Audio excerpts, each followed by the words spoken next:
राजकीय महाविद्यालय बूंदी में हिंदी साहित्य पढ़ रहे विद्यार्थियों, आप लगातार बीए प्रथम वर्ष में हिंदी साहित्य का अध्ययन कर रहे हैं। हिंदी साहित्य के 2 पेपर होते हैं। मैं आज आपको पुनः स्मरण दिला देता हूँ और इस वीडियो के माध्यम से आप ये समझ चुके होंगे कि द्वितीय पेपर में कथा साहित्य चलता है। पिछली कक्षाओं में भी आपको ये बता दिया गया था। कथा साहित्य में प्रेमचंद पूर्व और प्रेमचंद उत्तर रूप में देखा जाता रहा है। अगर आप हिंदी साहित्य का इतिहास देखेंगे आगे चलकर, फिलहाल हम समझ लें कि कहानी और उपन्यास में साम्यता रही है। ये बहुत नज़दीक के साहित्यिक विधा रूप रहे हैं। इनके रचनाकारों में भी एक तरह की समानता देखी जा सकती है कि जो कहानीकार होते हैं वही उपन्यासकार भी होते हैं। लेकिन याद रहे कि दोनों में साम्यता महज छोटे बड़े की नहीं होती। कथा साहित्य के इन दोनों रूपों में प्रेमचंद भली भांति दिखाई देते हैं। प्रेमचंद को आप कथा सम्राट, उपन्यास सम्राट कह सकते हैं और आगे चलकर आप इन नामों से परिचित होंगे। देखिए, आपके किसी भी पेपर में 5 इकाइयाँ होंगी, चाहे आप हिंदी साहित्य पढ़ें, राजनीति शास्त्र, भूगोल, संस्कृत, कुछ भी क्यों न पढ़ें। परीक्षा में आपको 5 इकाइयों में बटे हुए पेपर दिखाई देंगे। आज जो हम पेपर देख रहे हैं, उपन्यास या कथा साहित्य, ये भी 5 इकाई में बटा है। पहली और दूसरी इकाई में आप कहानियाँ पढ़ रहे हैं। 5 कहानियाँ पहली इकाई में और बची हुई 5 कहानियाँ दूसरी इकाई में। अब तीसरी इकाई, जैसा कि मैंने पिछली बार भी आपको बताया था, तीसरी इकाई में उपन्यास है जिसका नाम यहाँ लिखा हुआ है चित्रलेखा। इकाई 4 में पुनः कहानी और उपन्यास दोनों का इतिहास देखना, सुनना होगा, समझना होगा। बची इकाई 5 में फिर पुनः कहानी एवं उपन्यास दोनों ही विधाओं का स्वरूप कैसा है, इस पर विचार किया जा रहा है। पिछले व्याख्यान में आप सुन चुके हैं उपन्यास की परिभाषा, ये समझने के लिए है। और हमने उपन्यासकार प्रेमचंद की मशहूर प्रसिद्ध परिभाषा जो सीधे सीधे शब्दों में कही, उपन्यास में क्या है?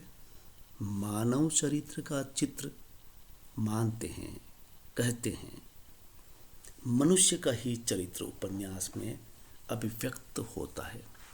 हमने अन्य साहित्यकारों की परिभाषाएं दी, जिनमें अज्ञेय हीरानंद वात्स्यायन, डॉक्टर देवराज उपाध्याय, बाबू श्याम सुंदर दास और रामचंद्र शुक्ल आदि रहे। और उन परिभाषाओं में आपने सुना कि उपन्यास साहित्य का अन्यतम रूप है जिसका आधार कथा ही होती है। वो कथा चाहे मनुष्य की हो या मनुष्यतर जीव या निर्जीव प्रकृति की हो, वो सच्ची है या कल्पित, दोनों ही हो सकती है। उपन्यास के 6 तत्व होते हैं। पहला कथा वस्तु, दूसरा पात्र और चरित्र चित्रण, तीसरा कथोपकथन, चौथा देश काल और वातावरण, पांचवा भाषा और शैली, छठवा उद्देश्य। ये आप 6 तत्व जिसके बारे में हम पिछले व्याख्यान में आपको बता चुके हैं। अगले व्याख्यान में आप इन 6 तत्वों के बारे में परिचित हो सकेंगे। पिछले ही व्याख्यान में आपने उपन्यास के इन 6 तत्वों में से एक तत्व है कथा वस्तु, जिसके बारे में पूरे विस्तार से सुना कि कथा वस्तु एक आधार स्तंभ की तरह होता है जिस पर यह उपन्यास टिका होता है। आधार से आशय जिस तरह से मकान बनाया जाता है, तो मकान का आधार उसकी नींव हुआ करता है। सारा मकान नींव पर टिका होता है। नींव अगर किसी भी तरह से कमज़ोर हो गई तो मकान देर सबेर गिर जाने वाला है।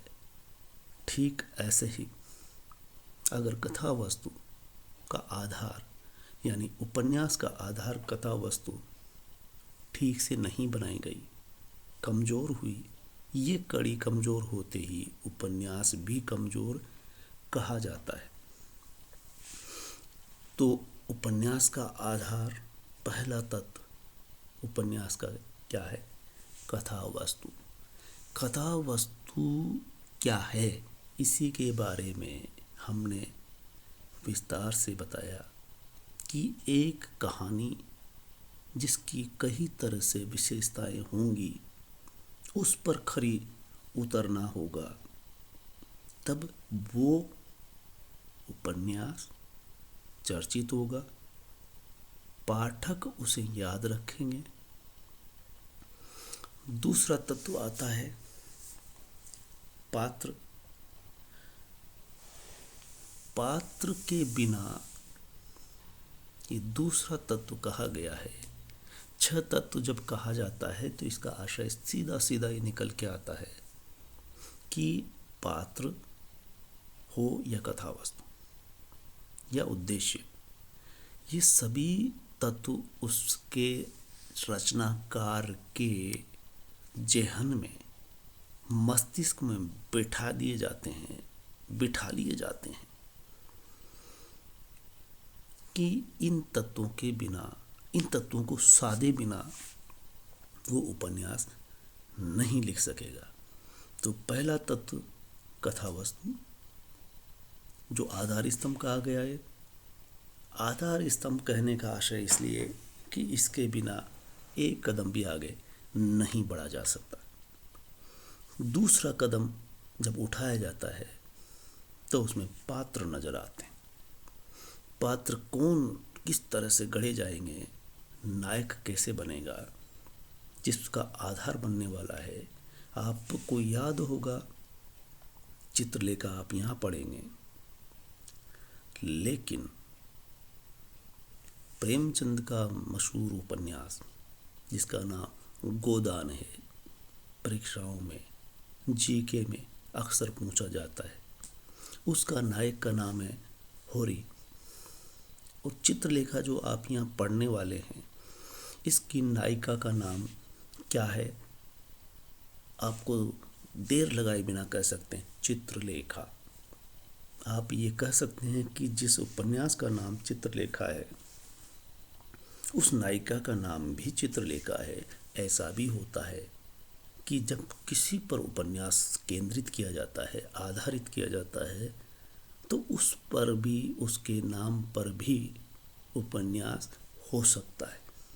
जैसे राजकिशोर का उपन्यास सुनंदा की डायरी, नाम है उपन्यास का सुनंदा की डायरी, और उस उपन्यास के नाम से ही नायिका है, नायके के नाम से ही उपन्यास भी है सुनंदा। सुनंदा उसकी नायिका है। ठीक ऐसे ही होरी मुख्य पात्र यानी नायक है प्रेमचंद के मशहूर उपन्यास गोदान का। तो इस तरह से आप समझ गए हैं कि मुख्य पात्र मुख्य भूमिका निभाता है, उसके नाम से भी उपन्यास होता है। तो दूसरा स्तंभ, दूसरा तत्व जिससे उपन्यास बनेगा, वो क्या हुआ? पात्र।